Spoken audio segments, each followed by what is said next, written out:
Bonjour à tous, je réagis en citoyen ordinaire à l'actualité. Alors je sais, beaucoup vont me dire que je viens la ramener pour faire la morale aux gens simples, aux gens du peuple, mais je me dois de dire une vérité parce qu'il est beaucoup question actuellement du problème entre guillemets de ces Français pauvres, toujours entre guillemets, je mets pauvres, qui n'arriveront pas à se chauffer cet hiver. Bon alors, on annonce ça comme un drame, comme une injustice, comme vraiment quasiment la fin du monde, quoi. Bon, bah, je me prends modestement en exemple, mais moi, ça fait plus de 30 ans que je ne chauffe pas du tout en hiver, même plus de 30 ans, oui. Où j'ai déjà passé des nuits où il gelait à pierre fendre. Bon, moi, j'en suis pas mort. L'avantage de s'habituer au froid, c'est que bon, on n'attrape plus de grippe en hiver, hein, parce que les anticorps agissent, le corps s'aguerrit, le tempérament se fortifie, et puis c'est comme ça qu'on fait des hommes. Hein. Alors bon, je sais bien, on va me dire, moi je ne suis pas un autre, etc. Mais il faut dire aussi que depuis des générations, on a amolli les Français, enfin les gens en général, mais enfin les Occidentaux. Bon là, pour le cas, on peut dire les Français. On a appris la mollesse, une vie de mollesse, etc. Moi déjà, lorsque j'étais jeune, lorsque j'étais dans une école des curés, ben, on nous reprochait, nous, d'être une génération élevée dans la mollesse. Déjà à l'époque.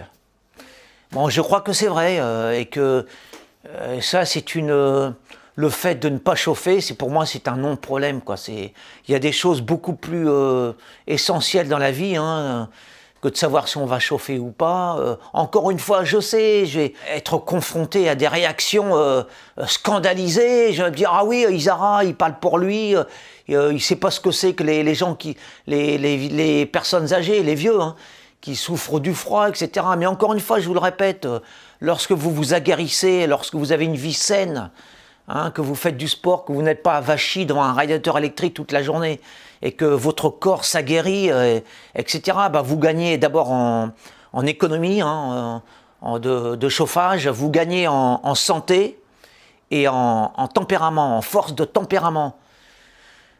Voilà, bon, moi je dis qu'on peut très bien survivre, hein, au non-chauffage, la preuve, hein, et on n'en est que plus gagnant sur tous les plans.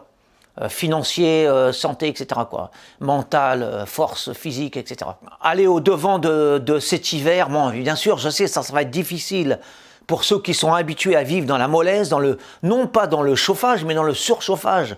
Parce que vous savez, il y a une norme, c'est 19 degrés. Même à 19 degrés, moi, j'ai trop chaud. En hiver, j'ai trop chaud à 19 degrés.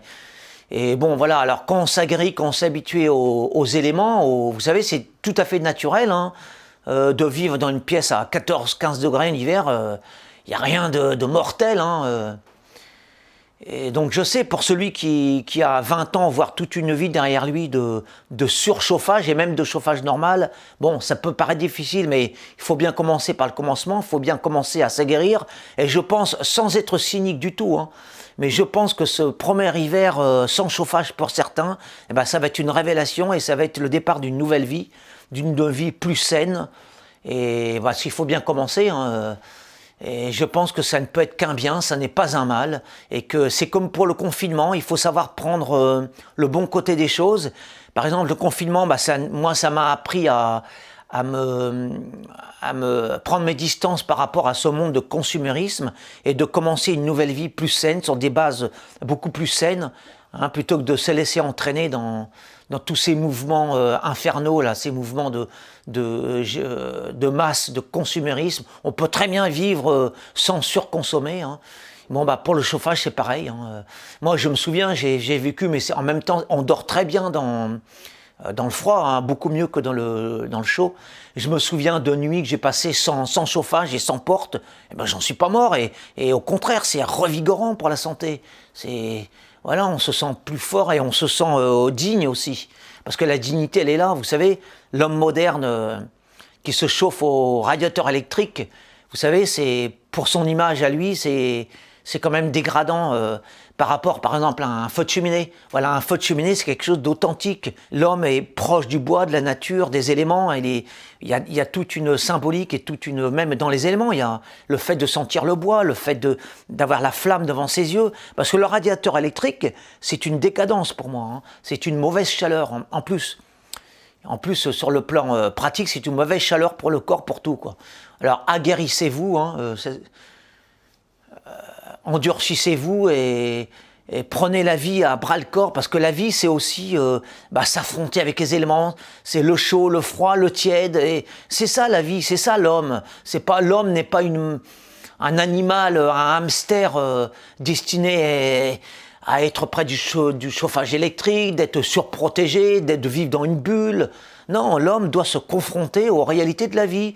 Et les éléments qui viennent frapper sa peau, brûler sa peau, que ce soit le chaud ou le froid, c'est ça la vie précisément. Alors j'en reviens également on dit que voilà, il y a une polémique sur le fait de ne pas consommer. On dit que faire des activités humaines, c'est énergivore. Mais oui, mais alors, les écolos, mais si on écoutait les écolos, si vous voulez ne pas dépenser d'énergie, ne respirez plus, ne vivez plus. Parce que vivre, c'est consommer d'énergie, c'est énergivore, d'être heureux, d'aimer, de vivre, de respirer, etc. Oui, c'est énergivore, mais l'homme, précisément, il est fait pour consommer d'énergie. L'homme est énergie. Et on n'est pas là pour amoindrir notre humanité, notre énergie. On est là pour au contraire, consommer, décupler. On est là pour brûler par tous les bouts, pour brûler l'énergie. Hein. Déjà, aimer, c'est brûler de l'énergie. Alors, cessez d'écouter ces délirants écologistes qui voudraient éradiquer l'homme de la Terre pour faire place à quoi? Aux cailloux, aux beautés naturelles, mais avec personne pour les admirer. Voilà, ça n'a plus de sens, on est déconnecté du réel. L'homme est fait, c'est pas pour ça que je suis pour le surconsumérisme, mais l'homme il est fait pour brûler de l'énergie, pour brûler sa flamme.